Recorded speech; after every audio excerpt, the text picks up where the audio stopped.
In fact, I thought I will just talk about this in 3 buckets. The first bucket would be, since the topic is AI on basically collections, I'll talk something relating to that. The second bucket is the most interesting thing that you want to do. What is the regulator thinking about it, or what can you expect it from a regulatory space, whether it's a system provider, whether it's Credgenics, or whether it's some of us who are users, or whether it is some of us who are bystanders right now, but maybe we'll be able to enter into this space. And the last one is a sneak preview as to what to look for in the future. And I'll promise you I won't take more than a couple of minutes on each of these. It'll be more like bullet points without a PowerPoint presentation.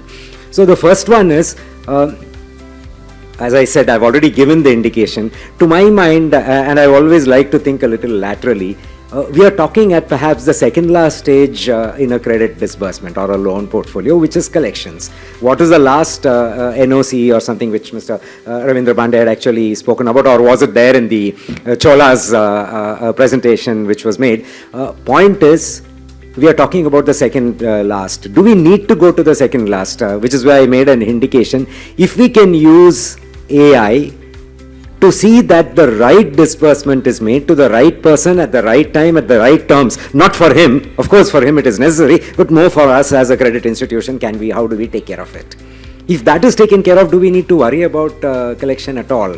I know this is euphoria, it is ephemeral, only God can help in this. And going the point that Shashi was talking, whether it's a left side, right side, whatever it is, point is, we can do it. Can AI help it? My answer is yes. But I would, in a typical regulator style, there are a lot of frameworks that one has to look at from a regulatory perspective. I'm not on that. If you had noticed, all the AI-based inputs that you are getting is based on information or data.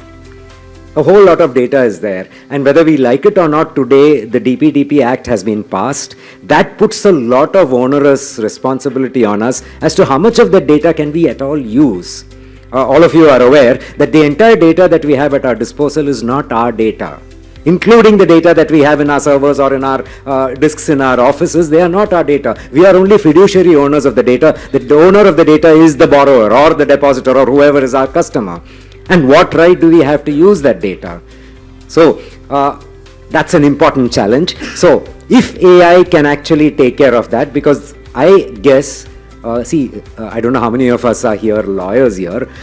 Most of the lawyers make a business out of not the event that has happened, but in ensuring that the case goes on and on for a long period of time. And that's why in India, in fact, I think if AI can be used to actually reduce the amount of outstanding cases and justice gets disposed of quickly, most of the crimes won't happen in India.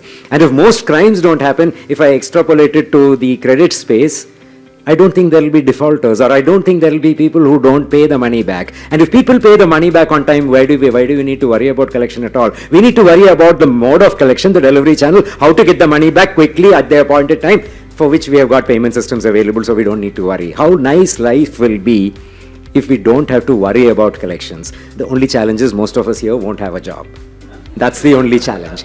Okay, so anyway, so I've tried to tell you, not giving the specific answers, but a typical regulator style, I've tried to tell you what is it that AI can be used. Extrapolate that, we can discuss that later on over dinner or over a later point in time. That's the first one. Second one, what is it that the regulator is going to do, or already has done? Most of you are aware whatever they have done, and typically, in fact, it was also said that customer focus, ensure that there is transparency, fairness. These are all things that we know. What the regulator wants to do is that 3 things. First, use AI, there's no problem. In fact, there are a lot of sandbox experiments being done by the RBI on how to use AI for various delivery channels, including collections. Some of you have participated in that. So that's what they're going to facilitate. But what they do are 3 things. The first one is, wherever we use the AI, see to it that it is in a particular framework. There is as they say, there is a method in the madness. So if we are using AI, do we have a framework? This is what we shall do or we shall use. This is what we shall not do. That is more important. So if I use, let's say, Credgenics' platform here, what is it that is going to be the ones which I am going to use, and what is it that is going to be an unintended fallout of that? I'm not saying that the platform has something, but this is what we need to actually focus on. So when we try to have an AI-based delivery, AI-based collection, one of the things that the regulator will expect is, do you have a framework, and the framework clearly tells what it is and what not. This is very challenging. Those of you who have done management, you know the executive sprayer, and perhaps it's exactly like the executive sprayer. So that's one thing. The second thing that the regulator would expect is that the outcome of the AI is known a priori to the customer. This is something which we will never want to do as credit institutions, but that's something that the regulator wants to do. In other words, all of us know how do we like to manipulate interest so that it's attractive to the customer when he takes the loan. He realizes the impact of the interest to be paid only when he starts paying or when he starts defaulting. And therefore the regulator came out and said, nothing doing, you have to give what is called the annualized interest rate. Part of the key fact sheet or whatever, we hate it, regulator has put it. So something like that is going to happen, meaning that if I am going to use AI for collection, the expectation of the regulator is, if X is my borrower, X should know how am I going to use AI for this. Now, regulator doesn't want us to know the crown jewels, how are we going to do, but what is the delivery mechanism, how is he going to be actually contacted or followed up, etc. These are things that are necessary. So if when we are doing our journey on collections with AI, it'll be a good idea if you can do that. If you do that, one inspection paragraph less from the RBI side. So this is one thing for those who are regulated by RBI. So that's the second principle. And the third principle is that, typically again the regulatory style is that when you do something in AI, have a track of what is done. And this is where most of the AI tools, because it's actually done based on either a generative or predictive. In fact, I coined another one, cognitive AI. I don't know, many people have not entered into that, where it'll be a good idea that to a conclusion that we did, or even if I have just done a dialer-based call, how did I come to the conclusion that Ganesh Kumar has to be called? This is something that the regulator would like to look at. I know it's difficult, but if we can have our radar on that, and this is possibly for Rishabh and Anand, an opportunity to develop a system which could perhaps help the lenders in this area. So these are three things which I think the regulator will be interested in. You won't find it coming in the form of a circular, so don't quote or say that Ganesh Kumar said it, where is the RBI circular coming in it? It won't come, but this is what they will look into it. So again, if the inspector is going to come and you say this person said, where is it coming or not, if you quote me, they are not going to like it, so don't do that. It's all the Chatham House rules here. So that's the second one. I'll just take a couple of minutes and close off. The third one is what's going to be the future.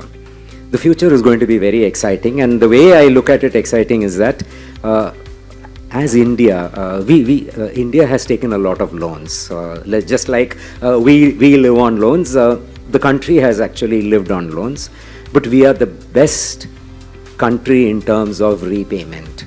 There's never been a default in India paying back any loan that it has taken, whether it is from IMF, World Bank, whether it's taken from any other entity, the entire Mumbai. Why Mumbai? All cities are have been dug up to say for a better tomorrow. I don't know. I've spent almost 3 decades in Mumbai. I'm still yet to see the better tomorrow in Mumbai. Every day it's a tough thing. But then, as a country, and most of the digging up is done based on loans that we have taken. We are a very good country in terms of creditworthiness. If we are a very good country in terms of creditworthiness, the people make the country. So why are we worried about the creditworthiness of the people? Why? Because again, this is again an attitude. When something goes right, we never talk about it. But when something small goes, we blow it out of proportion and say this is something wrong. That's the Indian culture. There was an unfortunate mishap in the gateway of India, and it became big news. Or if there is a railway accident in the Mumbai suburban system, that's going to be headlines in all the media, including the digital media. But if one were to say, compare the Mumbai suburban system or the number of ferry services that are done from Gateway to Elephanta, no other country, no other tourist spot or no other suburban railway network anywhere in the world does it. We never talk about that. When the train is late, we will crib. When something happens, we will crib. That's another unfortunate culture in our ethos in the Indian public. And therefore, when there are defaults, we come and talk about it. And when there are defaults and everybody talks about it, it becomes the requirement of the regulator that has to be taken care of. On the other hand, if we talk about saying, okay, we have got 95% of our people who pay on time, or 95% of our people do not delay more than, let's say, one installment default. Basically, if we can try to relook at what has been the things which have to be projected, and if we can use AI there, that'll be good. That's not the point. The main point what I wanted to say, and that's the last 3 sentences. all of us know what AI is. Now, if I were to ask another question, what is CS other than company secretary? What is CS? Any guesses? Somebody can talk. Customer service, that's already been spoken. Yes, Sashi, that's fine. Something else? In the AI domain. Pardon?